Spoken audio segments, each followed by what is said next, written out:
Recording started. I want to welcome you again, folks, to this, the first in a series of web conferences based on the Learn North Carolina series, Reaching Every Learner, Differentiating Instruction in Theory and Practice. My name is Bobby Hobgood. I'm Director of Research and Development and Online Curriculum and Instruction.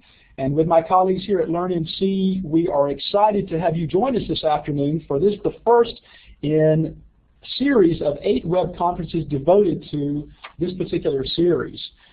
Today, we're looking at the research-based article by the author Linda Robinson, Tearing Without Tears, Developing Assignments that Address All Learners' Needs. And we'll be hearing from Linda, as well as one of the classroom teachers featured in the videos that accompany this article, Ms. Ann Hawkins. So you're going to get to hear from her as well this afternoon. In terms of our session, we just introduced and welcome you. So we've got number 1 out of the way. There's a check there. We're going to turn it over in just a moment to Linda, who's going to talk to you a little bit more beyond what you may have read about in her article, as well as highlight some of the aspects of that article that, based on her expertise, are really important for you to attend to. We'll then look at some questions from our folks here in Chapel Hill, as well as your questions ongoing, and then we'll wrap up and talk about how you can access the archive for this session, as well as how you can give us some feedback on the session and get some documentation to show your participation this afternoon. So, with that being said, I'm going to now go ahead and talk to you briefly, rather show you briefly, the overview of this series in preparation for our next event, which will take place on the 25th of October. And that's based on the article that will be published on October 4th, Deaf Learners and Successful Cognitive Achievement. And a note to that end, this is for all educators, not just educators who have deaf learners in their classrooms, but frankly, this article is filled with what I like to think of as nuggets, some great tidbits and advice that not only help you to work effectively with deaf learners, but with all learners. In fact, as indicated in the introduction to this series, when you differentiate instruction for a certain population of learners, chances are your efforts are being received by all of the learners in your classroom. So bear that in mind as you look at this list of articles that are published throughout the year, and then the corresponding web conferences that will further explore those articles. So at this time, I'm happy to introduce to you Linda Robinson, and I'm going to let her introduce herself, but would you join me in a virtual round of applause and welcome Linda Robinson? Okay, so you can click on the hands there, not the raise hand, but to the right of that, you see the hand that looks like it's got some fireworks emanating from the fingertips. Yeah, that's it. Excellent. So that's a virtual round of applause there for Linda. So I'm going to turn the mic over to Linda. Linda, we're glad to have you this afternoon. Welcome. Thank you, Bobby. This is a delightful opportunity. We'll take any kind of hands we can get, I can assure you of that. We're going to look first at sort of a little bit of an overview of not the article, but the questions that were asked during the article to sort of get our framework. A few of you had stated in the chat room already that you had not read the article, so this is a good way to sort of get your thoughts going and for us to get a little bit of clarification about what we're addressing. The first one is, and it's one of the most important questions for us to ask, how do we differentiate and still remain fair? If you don't address the issue of fairness, it will be the very first reason that you decide not to differentiate in the classroom. Although you might go back impassioned about doing it, wanting to meet individual needs, the minute that a student, or more likely a parent, or even an administrator or another teacher questions whether or not what you're doing is just for all learners, and you don't have a clear rationale for doing it, you just will abandon ship. So one of the first things we will address, again, it's at the end of the article, but the first part of what we'll talk about today are the issues surrounding fairness. The second one is, how do we meet all students' needs and address the standard course of study? Your first obligation is to get mastery of the standard course of study, not to teach the standard course of study, but to ensure that it's mastered, which is a very different perspective. The third question that we'll address is how do we develop every child's full abilities given the heterogeneous nature of our classrooms? Let me address middle and high school teachers from this perspective, because you might be looking at this and saying, well, I don't have totally heterogeneous classrooms. I have honors students, which is a smaller scope of the population. There's no question about that, but still within your classrooms, even if they are AP English classes, you've got a range of students. It might be a smaller range of students, but you've still got a range of needs to be addressed within that classroom.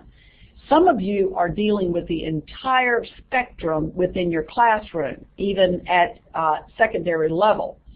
And so your needs are going to be even more greatly intensified. But let me mention this as well. When we're talking about differentiation, if your classroom structure, your setting, has already been changed by the grouping strategy. For example, a school where I was this morning said that they use flexible skills groups to make up the makeup of their classrooms. They've got students that are struggling learners that might be all in one classroom, students that are at grade level all in one classroom, and students above in another. In those classrooms, by those divisions, the heat is on. Your need to differentiate is even greater than if those students were in the same classroom. And the reason is you don't group without having a strong differentiation philosophy, or it's not just. For example, if you put high-end learners all in one classroom together, but there's nothing that you are doing that is significantly different for those students, then they should all be put together in a more heterogeneous grouping. We know from the research that if students are grouped by, we won't say ability level, but we will say flexible skills levels, that they do not show additional growth unless the teachers can measurably demonstrate how they've differentiated their instruction. And when that happens, the students on the lower end, as well as on the students on the higher end, show significant growth. And the last question is, how do we do all of this without losing our minds or crying a lot or losing great teachers from the classroom? And that's too great a risk. So we'll look at some answers to those questions. Any day that you walk into your classroom, whether the students are like-kind ability or achievement level grouped or the full spectrum of students, you know that there are students that are not quite ready for what you're getting ready to explore and to teach. Hopefully, if you've chosen carefully, most of the students in your classroom are just ready for that instruction. And inevitably, some students are ready to go beyond that standard course of study level instruction. When we talk about tiered assignments, what we're talking about is walking into the classroom prepared for these three populations, not individualizing, but being prepared for these three groups of learner needs. The same students won't fall into each group the same each time. So you're going to have a lot of flexibility with whose needs are in the ready to go beyond or in the not yet ready. Now, to the issue of fairness. It should be our very first conversation.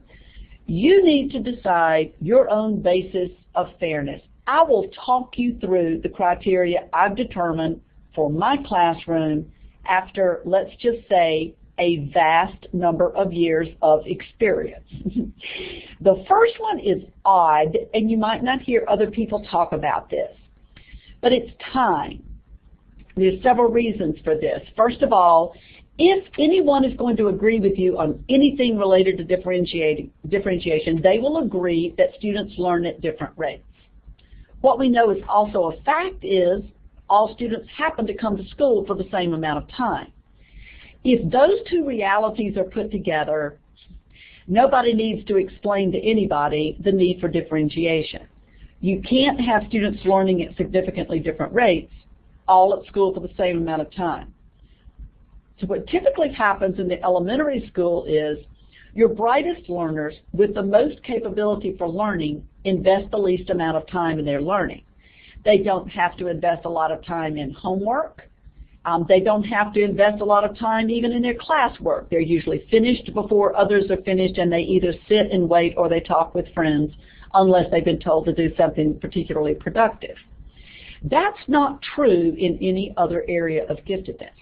If you're talking about a sport where we're talking about psychomotor gifted, your athletes that are capable of performing at a high level spend the most time preparing for that sport, not the least amount of time. In our culture, this is not true in other cultures, but in our culture, we have a misconception that if you're bright, you shouldn't have to work hard. And the brighter you are, the less time you should be investing in your learning. So we're trying to correct that misunderstanding with having everyone invest the same amount of time in school and out of school. But let me tell you what else it addresses. There are times when a student, a very bright, capable student, will bring in a product to you and you're terribly disappointed. Usually what we say to them is, you didn't put any effort into this. Now the product might look exactly like the product of another student that you know struggles.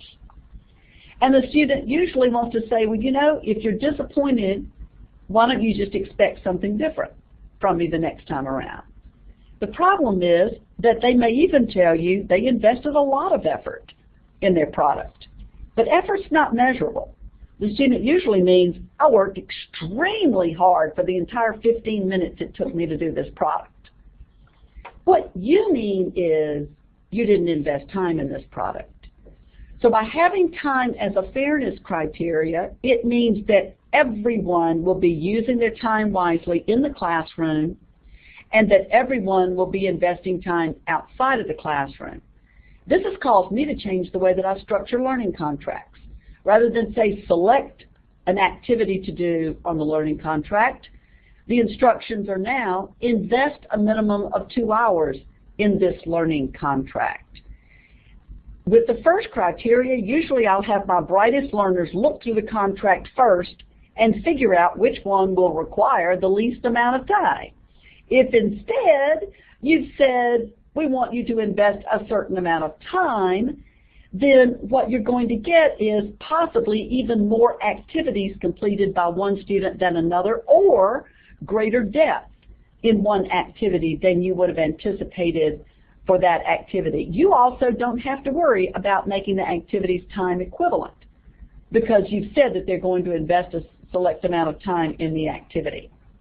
The second criteria has to do with fun. Everyone should have an equivalent amount of fun. I have seen horrific mistakes made, usually in the name of gifted education, where fun is concerned. I've seen kids who mastered their standard course of study objective early, or more likely completed all of the work early, get to draw or use clay in the corner, or sometimes go on field trips just because they are finished with what they've done, or they get to run errands for the teacher, or possibly one of the worst options, they get to then tutor struggling learners who can never reciprocate, therefore never remain in a respectful relationship. So fun is an equivalent, is an equity issue, which simply means if no one's having fun, it's fair. Okay? So if no one's having fun, everyone's having the same level of fun, it doesn't mean that I owe everyone fun. Learning. Everyone has a right to learn something new, which is to say, if I already know this, I should have bought time in the learning process to learn something else. And the last one is challenge. Challenge is relative to the individual learner. Everyone deserves a challenge, but what challenges one is not going to challenge another. And that brings us to this. A challenge we would define as having the probability that you will be successful with the possibility that you won't. And that means that the challenge is slightly beyond the fingertips of the individual child, which also means that we need to prepare high-end learners as well as their parents for possible failure. Failure meaning they don't get it the first time, or they didn't get the answer to this more quickly than everyone else along the way, because we want them experiencing that challenge as early as possible. Some of you in the middle and high schools know that you get students who've never been offered a challenging experience until they get to your classroom, and that's what leads to a lot of our underachieving gifted. So how can we be fair? In the ways and to the extent that students are similar, their education should be similar, and in the ways to the extent that students are different, their education should be different. This quotation from Lenny Koneski really puts the emphasis on how they're different, not just that they're different. Tiering assignments means designing activities around one objective from the standard course of study that meets the needs of kids that are not yet ready for this, just ready for this, and ready to go beyond. We're going to look in the article at 10 different ways, or we'll say criteria, for tiering assignments. 10 different means by which you might be kicking it up a notch or kicking it down a notch. And the article goes through those in much more detail with lots of examples of each one that are given at different grade levels. So we'll look in closing this part of the session at what tiered assignments are and what they are not. Tiered assignments are challenging and respectful for each student. They are not a matter of giving the rich assignments to one group of students. We frequently hear people say, well, if higher level students get the, quote, good stuff, why shouldn't everyone get the, quote, good stuff? That's not what tiered assignments are about. Everyone gets appropriate and challenging and respectful assignments. Tiered assignments provide fluid grouping based on ongoing assessment. Assessment, as you saw in the videos that Ann and her cohorts discussed in their classrooms, are a critical piece to tiered assignments. It's not about pigeonholing students into stagnant groups. The danger there is going back to what we once called tracking, or any kind of stagnant grouping that doesn't allow students to grow and to change groupings as they happen to show that they have mastery at a faster pace. Tiered assignments are focused on the same objective, but they differ based on the criteria, those 10 areas that we just looked at and that are fleshed out in the article. They're not designed for Tier 3 to do all of the work of Tiers 1 and 2 and then more. So it's not something that you do when you've finished what everyone else has done. It's something that you are doing to master the standard course of study in a different way. Tiered assignments can incorporate some existing activities from the text. My guess is somewhere in your teaching materials you have at least 2 of the tiers already designed for you. What's important is for you to figure out which tiers those are. When you look at the lesson that you've always taught, think to yourself, is this a lesson that's usually challenged most of the learners? And if so, it's probably your just ready level. Is it, though, one of those lessons that students finish more rapidly than you wish that they did, or that students seem to fly through without having any depth of thought? If so, it might be the activity you want to have for your not yet ready. Is it something that's challenged almost everyone in the classroom to the point of frustration? If so, you might already have that third tier designed for you.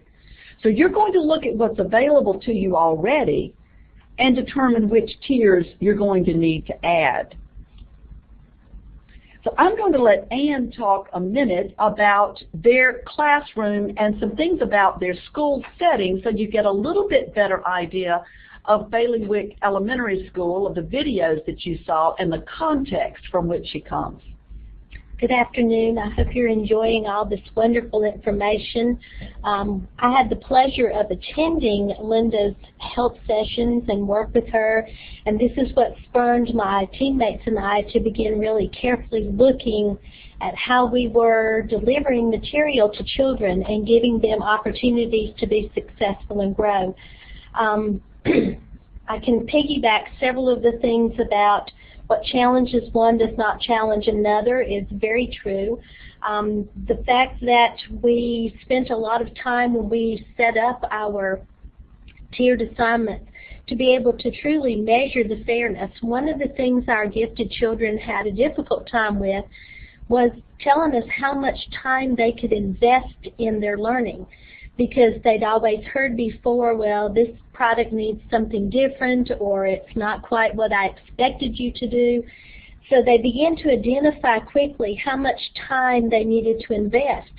And some were very, very concrete and real with their investment ideas, and some were far off. And so that, of course, needed to be pulled back in and given a careful guidance on how you choose your time frames. That truly was a huge component in changing the finished product in a tiered assignment, because some people felt like if they invested 10 minutes of time that they were going to be able to do their work at their best level. What we found was that when they were given that 10 minutes of time, they were shocked of what they could not accomplish in 10 minutes of time and what they would not want to turn into the teacher as a 10-minute time frame. I've kind of thought a little bit about what I would think if I were a classroom teacher listening to this presentation today, and the first thing I think I would probably think is, how in the world do I do all of this work? And one of the things that I have to say that was effective for myself and my teammates is the fact that my administrator values this greatly. It was a priority for her. She had us in workshops. She offered days for us to plan together where substitutes were hired by the school, and that gave us an opportunity to be able to look at resources, to field questions to one another, to tap into the resource of having Linda available to us to help us pull this all together. We are a Title I school. We have 40% free and reduced lunch. We have 26% of our students are limited English proficient. 40% of our students are Hispanic. And out of our school population, we have 43 children identified as HE. And I give you all this information because I think it's important for you to know that we are not a high-achieving, perfect little school where we implemented all of this information and everyone came to us with a wealth of experiences, or they had parents who were constantly pushing behind them to make sure everything was perfect for school. These are real children with real information coming from home, real things that they deal with on a daily basis. I'm really excited to also share with you that our school made a School of Distinction this year, and we made high growth, and we made 19 out of 19 subgroups. So it was a big celebration that the children were able to succeed and be able to do as well as they could do. I'm thinking that that had a great deal to do with the fact that we changed the structure of the way things were going in our school, and we were able to meet more individual needs of children rather than trying to whole group instruction. One thing we do that you might want to ask an administrator about if you are in a school similar to mine is we do incorporate sheltered instruction in our daily program, and it has been highly beneficial for all children, not just children with limited English proficiency, but all children. It was startling to us to realize that so many children were vocabulary poor when it comes to speaking correctly and using the vocabulary that you do in learning. A lot of that vocabulary is embedded in your end-of-grade test, your standardized test, performance assessments, and if you are not intelligent with the way those words are used, then often it is difficult for you to put forth your best piece of information that you know without knowing those vocabulary-rich words. So that is a really big component part of what we do as well. Another thing that we really truly believe in is children are AG all day long. I know most of the schools in elementary schools have a 45-minute to an hour pull-out, and you know, this is maybe once, twice a week, depending on your budget, and this year it might not be at all. And we felt like this is something that children needed, that kind of guidance all the time. Okay, so it just was important for us to recognize these AG students needed that kind of work and guidance ethic all day long. We have interventionists that work with our lower level, and that helps. We also are a PLC school, which means we have professional learning communities that come in and professional learning teams that work together. So the art teacher kind of piggybacks with us, and we are using her when we do team time as an enrichment component, and we do the component where we remediate the children who still seem to struggle. And these things are very easily identified. You don't always have to have a formative assessment to do that. You might be working with a small group of children and realize that several of the children in the group really are not clear on what they are expected to do, what they're working on, what their objective is. So that's a quick time for us to go back and say to ourselves, obviously this is not coming across as we thought it should. This may need some more intervention in the tiering of the way we're doing that assignment. We also do a checklist before we start a unit, and it says at the top of the checklist, I know lots about this, I know nothing about this, I can do this, or I can do this, and I can use it in other places. And they become very savvy at evaluating themselves before we even start a unit. And then at the end of the unit, they have their portfolio products where they can look through it, and then they're able to evaluate what they've done after they've completed the unit, and they're able to say, I now know this, I now can do this with extensions, and it is product number 4 that demonstrates that. So they are able to use the tiering of the assignments to derive what they want to learn and how deep they want to learn what's going on. Okay, well, you've had the opportunity now, folks, to hear from both Linda and Ann, and we started to get some questions here in the room. And to refresh your memory in terms of posing questions, I want to bring up this slide again, if I can recall which slide it was here. Yeah, there we go. Remember to select from the drop-down underneath the chat window the name Submit Questions. And that really is another way of saying, I want to send this question to Emily Jack here in Chapel Hill. So Emily's going to be receiving those questions, and then she's going to pose those to be answered by either Linda or Ann or both. And we've already gotten some questions in. I know a couple of questions about sheltered instruction. So I'm going to turn this over to Emily, and we're now going to move into the Q&A part of our time this afternoon. Emily?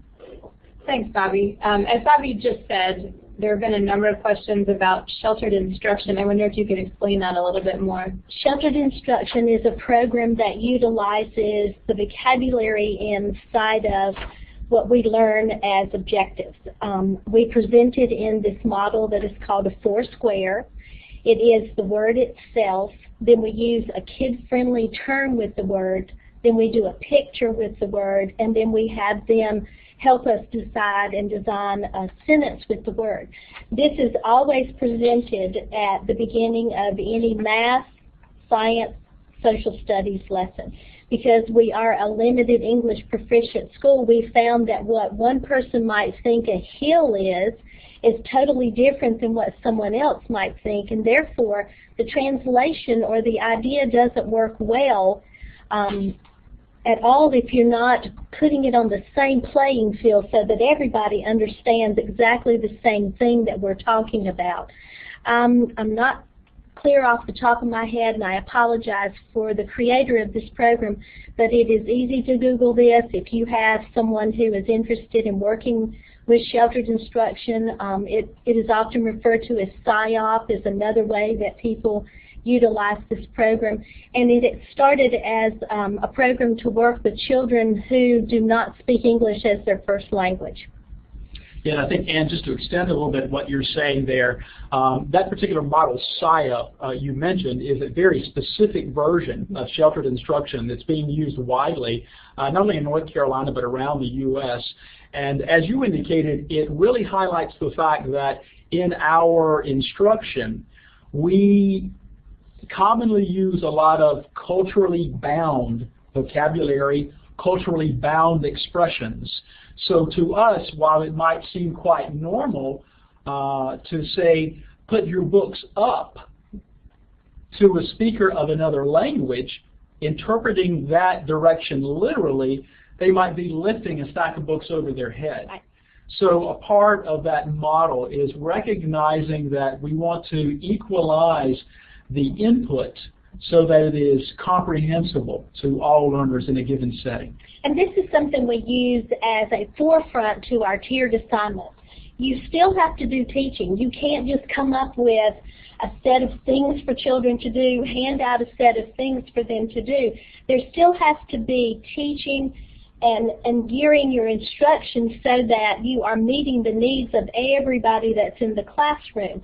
The main objective has to be taught. You have to be sure that that is learned, and then from that we begin to develop these other areas for mastery. One of the things we learned from Linda is you do not teach the standard course of study, and I think I've heard that 1,000 times from people is, whatever you do, just teach that standard course of study. Well, it's not enough to teach it anymore. It's enough to master so that you're able to do the next thing that's required of you in the hierarchy of learning. Thank you. The next question, there was a program that you mentioned around the time you were talking about sheltered instruction. Do you remember what that was? There was some... It was sheltered instruction? I think so, yes. Okay. The next question is, a lot of students and also some parents feel that their level is higher than what it actually is. So how do you offer tiering activities in a classroom without leaving some students feeling wronged about your assessment of their level?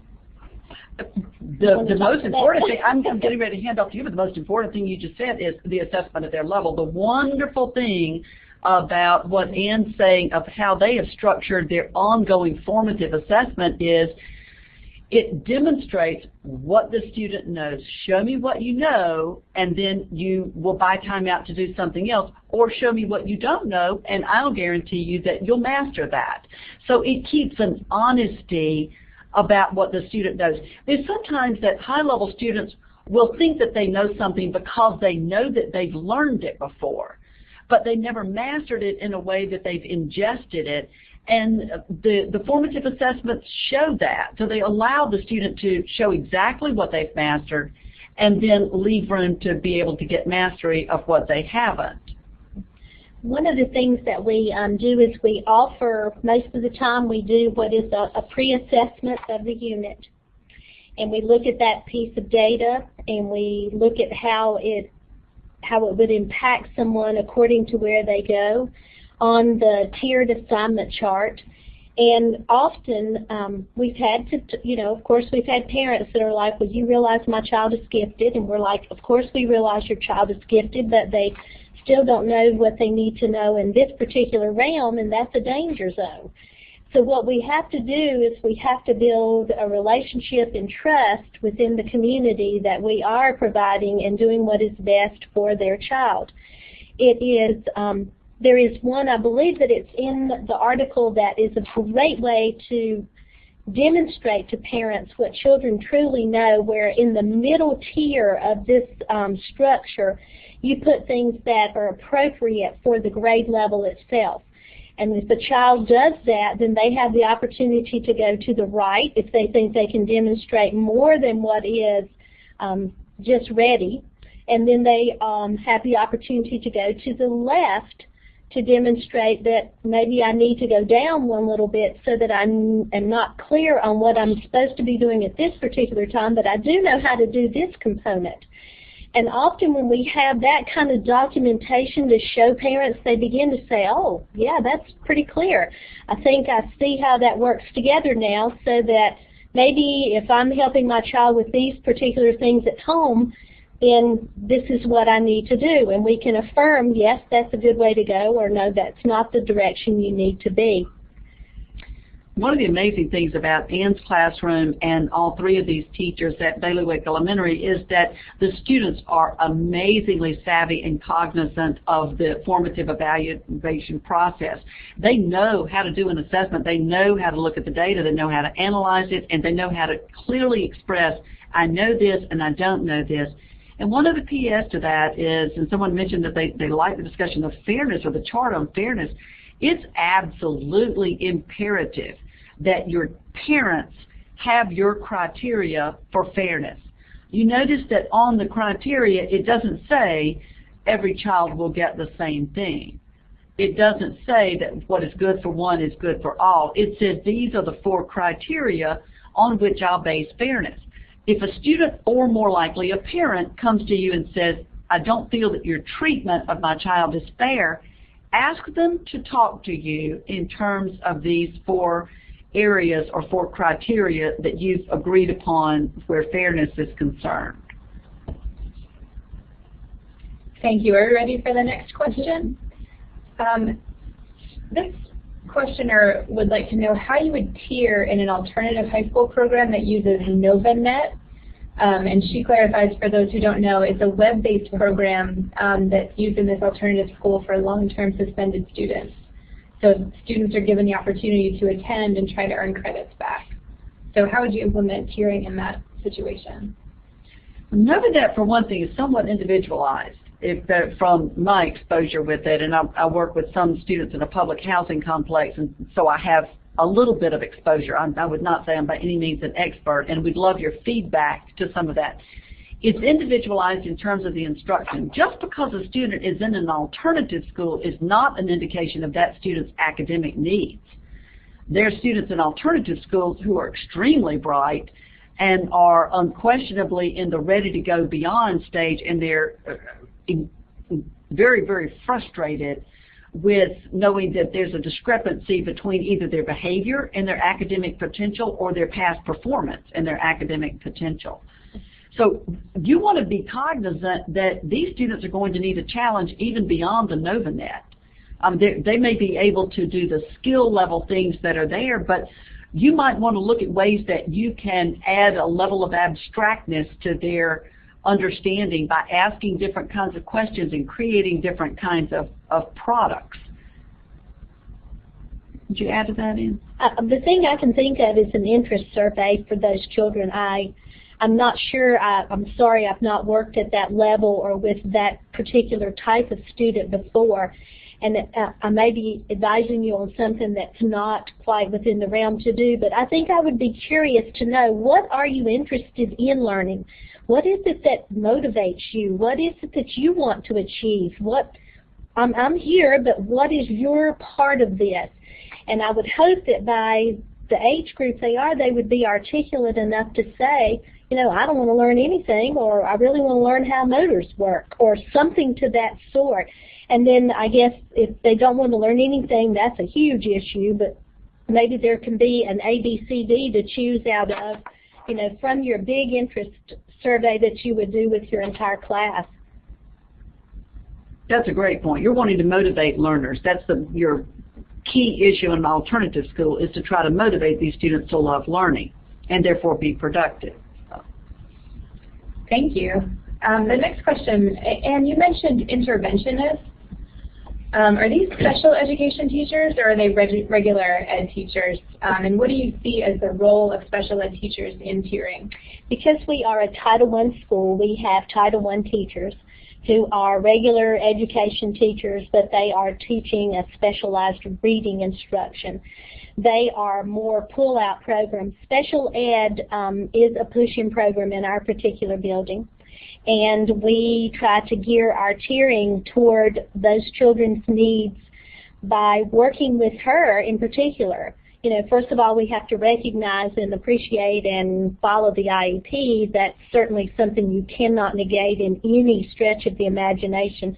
So once we establish what the goals are for the IEP, then we can take those goals and we can paginate them into what we're doing within our classroom, so that the assignments could become modified enough for that child to participate or to drive their own instruction sometimes. Those children, I mean, if you are considered learning disabled, you've had to have a huge discrepancy between your performance ability and your intellectual ability. So there is something there to work with.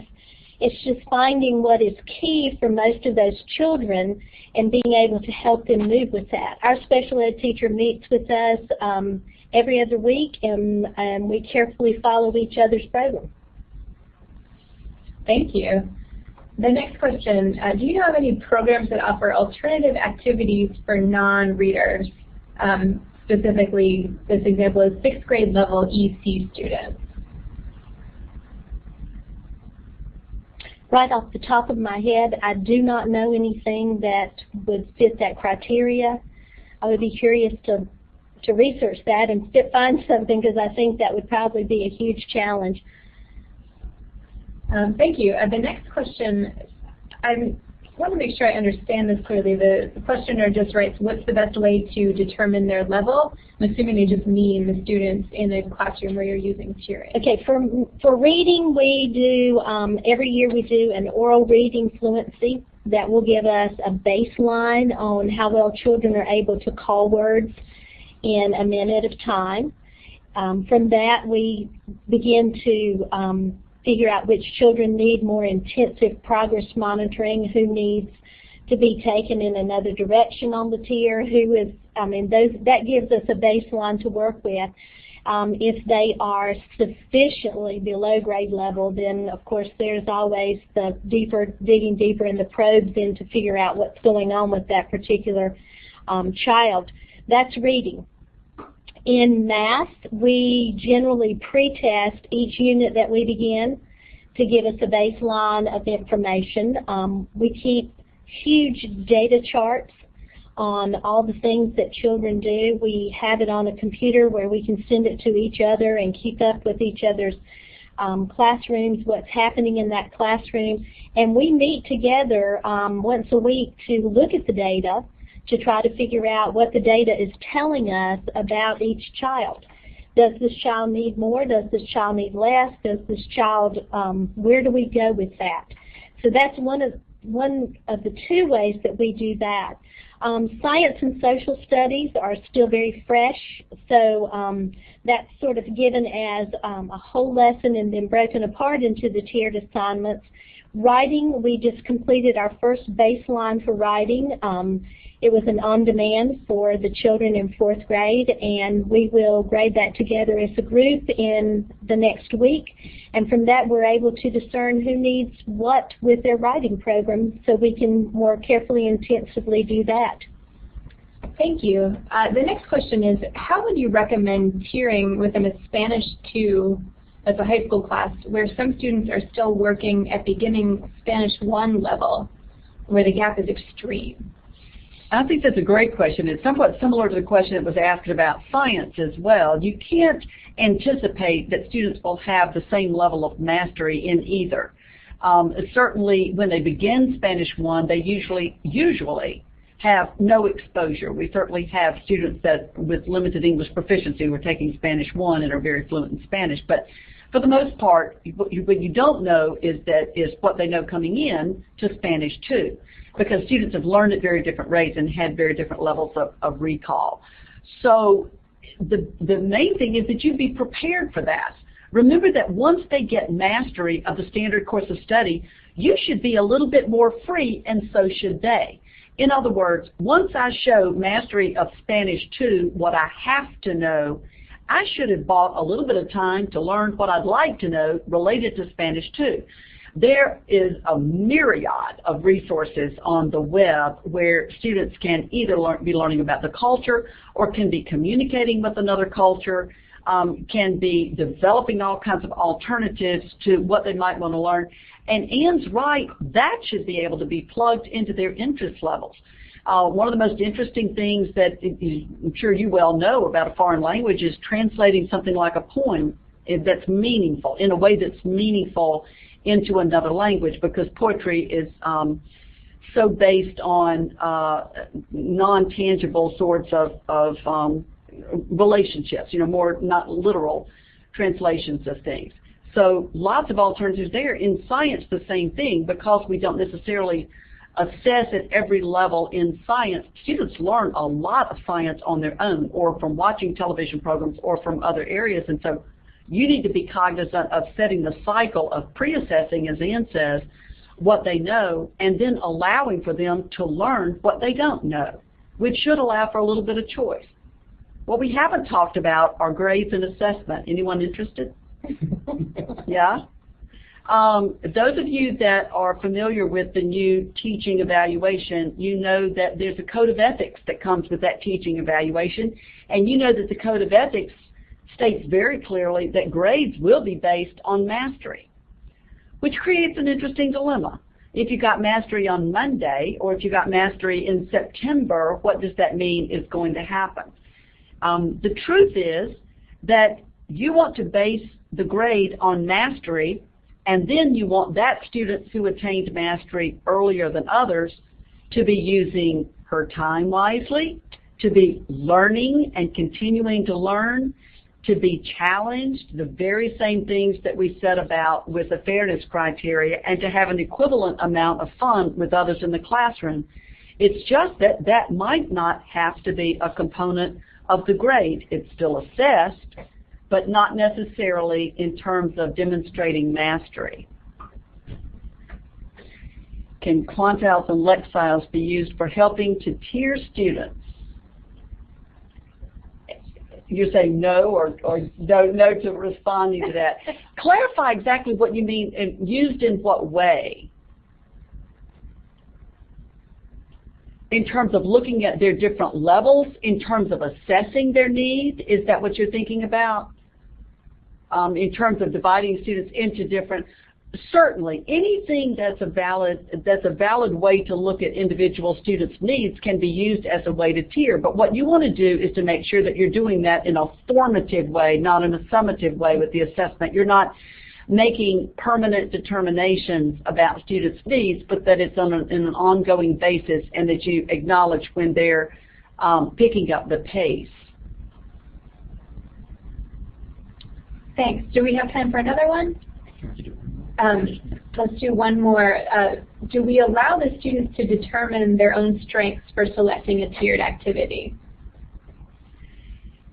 There are times that this is appropriate. Remember that your number one obligation is to get mastery of the standard course of study. So at the point that they demonstrate mastery, I'm not as concerned about what they do. I generally have a rule that you can reach up but not down. So if a student wants to attempt a slightly more challenging tier and demonstrate their mastery of the standard course of study in that way, I'll certainly allow it if that's their option. If they want to do something that's significantly less challenging than what they should be able to do based on their assessment, then I'm probably not going to encourage that quite as much.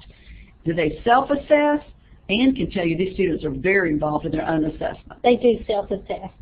They, when we finish with whatever we're working on, they do a self-assessment. They go back through, they have graphs that they keep where they have made their scores. They put information at the bottom, this was difficult for me because, this was not difficult for me because, and they're very, very clever at being able to fill out all of this information. A lot of what you're seeing is my past class, and I'm just starting a new school year with a new class. We've just finished our first reading assessment, and people graphed their assessment. They had set and determined their goal before we even got started with this. We determined a class goal, and I was trying very hard to make it very low so we could achieve it. And of course they wanted it to be at 80%, and wild enough, we wound up with 88% as our class goal. So they understand that they are participating in a whole program and an individual program. So what I do individually impacts the whole community, as well as what I do with my community impacts me individually. A quick question from Kelly, and then we'll wrap up. She says, it seems to me that tiered learning is easier with project-based learning as I've used it. How well does this work on a daily basis? Kelly, I couldn't agree with you anymore. The more open-ended the structure of the learning and the assignments would be, the more flexibility you've got within that to address individual needs. Well, Linda and Ann, this has been very enlightening, and we still have questions coming in. I wish we had more time, but the concept of tiering is one that can't easily be explained in less than an hour.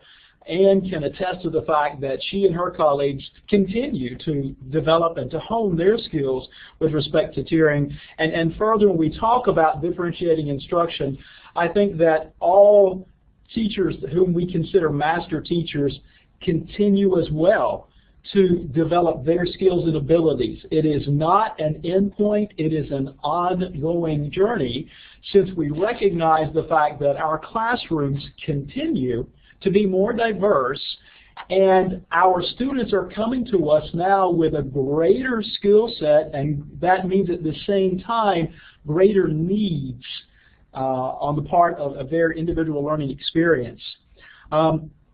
We'd ask that you go back and take a look at the article if you haven't read it already, as well as the accompanying videos and the slideshow, where you can see the self-assessment that's a part of this process. Again, if you visit the homepage of Learn North Carolina and then look for the section on differentiating instruction, you'll be able to access that information. And Emily is going to make that information available to you, the web link, here in our chat window in just a moment. While she's doing that, I'm going to ask if you would all join with me in giving a virtual round of applause to Linda Robinson and to Ann Hawkins. And ladies, we are so delighted that not only were you contributing your expertise via the articles and the videos, but at the same time your time by being here today to share with these folks from your own experience what tiering is all about and how it works. And we hope that this has inspired you, whether you are at an elementary school, middle, high school, if you're at a central office, or whatever your context, to learn more about this way of differentiating instruction.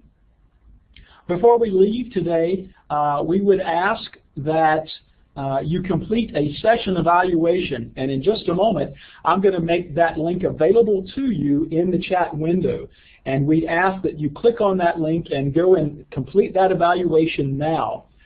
When you finish that evaluation, the confirmation message you receive will include a link to documentation for your participation today.